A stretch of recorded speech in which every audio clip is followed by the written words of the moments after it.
in the different colleges of Urdu में बोलिए आप। ठीक है।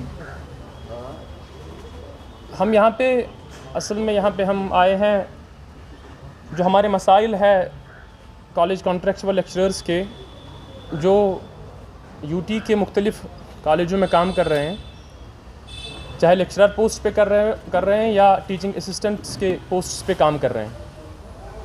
असल में हम यहाँ पे जमा इसलिए हुए हैं कि हमारे साथ जो इस्तेहसाल हुआ है पिछले 2 दहाइयों से, जो हमारे हुकूक हमसे छीने गए हैं, जो हमारे हुकूक थे हमें नहीं दिए गए हैं, उन हुकूक को पाने के लिए हमने आप सबको यहाँ पे मदऊ किया है और उम्मीद है कि आप ये बात आला हुकाम तक पहुँचाएंगे इंशाअल्लाह। I would like to deliberate on this issue in English.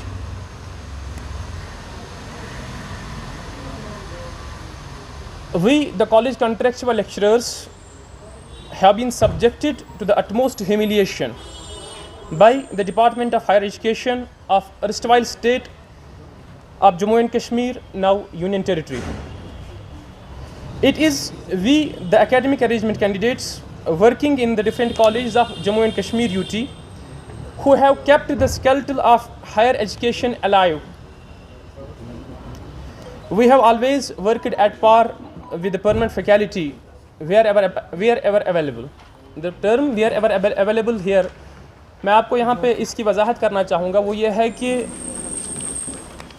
Colleges में अभी तक जो पीएससी के थ्रू परमानेंट लेक्चरर्स आते हैं या असिस्टेंट प्रोफेसर्स आते हैं, उनकी असामियाँ अभी तक पूरी नहीं की गई है। तकरीबन जो हमारे पास डाटा है हायर एजुकेशन की तरफ से 5000 से 8000 असिस्टेंट प्रोफेसर्स की असामियाँ अभी भी खाली है, मगर जो लेक्चरर्स और assistant lecturers academic arrangement basis पे काम कर रहे हैं डिपार्टमेंट में पिछले 20-25 सालों से, उनको अभी तक उन असामियों पे अपॉइंट नहीं किया गया है जो हमारे साथ वादे किए गए थे।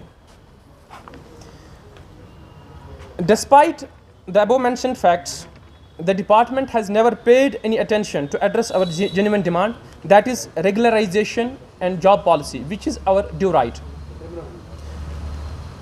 The department has or is hell-bent to ruin our future, to ruin the future of this highly qualified lot, as most of the candidates working in the system have crossed the upper age limit or are at the verge of turning to be highly qualified, overaged, unemployed youth of the democracy. This is shameful that highly qualified lot of the democracy of this Union Territory, that we are with PhDs, we are with JRF, we are with NET, we are with highest qualifications, postdocs, and we are subjected to this humiliation. We are not being given our right, what is our what fundamental, what our constitution has guaranteed us. कि हम academic arrangement candidates में से 1200 लड़के states को पे court orders पे काम कर रहे हैं डिफरेंट कॉलेजेस में, और जम्मू में भी, जम्मू एंड कश्मीर में, और जम्मू में कैट जो वहाँ से जो रिसेंटली एस्टेब्लिश हुआ है, उन्होंने ऑर्डर्स दिए हैं उनको, वहाँ पे उनके हक में स्टेट्स को इशू किया है। मगर हाई हैंडेडनेस डिपार्टमेंट की आपको इस तरीके से पता चलेगी कि रिसेंटली जो लड़के कोर्ट ऑर्डर्स पे काम करते थे उनको डिपार्टमेंट से दरवाज़ा दिखाया गया, बाहर का दरवाज़ा दिखाया गया, क्योंकि उन्होंने एक नया एक रास्ता खोला कि जो सरप्लस के नाम से हम जानते हैं, क्योंकि आपके लिए अभी काम नहीं है, जब हमारे पास काम होगा हम आपको बुलाएंगे। We are not use and we are not tissue papers that they will use us at their will. जैसे कि बाहर हम बहुत बार इनके पास गए, उन्होंने कहा कि हम आपके लिए पॉलिसी बनाएंगे, मगर फिर जब लास्ट पे हमारी फ़ाइल पहुंचती थी तो तब कहते थे कि यूजीसी में कोई प्रोविज़न इसके लिए है नहीं।